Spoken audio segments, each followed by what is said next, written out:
75 దాటిన ప్రభుత్వ స్కూల్లో చదివే ప్రతి స్టూడెంట్కి వచ్చే జూన్లో 25,000 రూపాయలు ఇస్తున్నారు.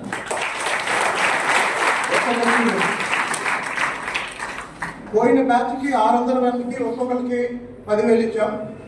ఈసారి 575 ప్రభుత్వ పాఠశాలలో చదివిన వాళ్ళకి ఒక్కొక్కరికి 25,000.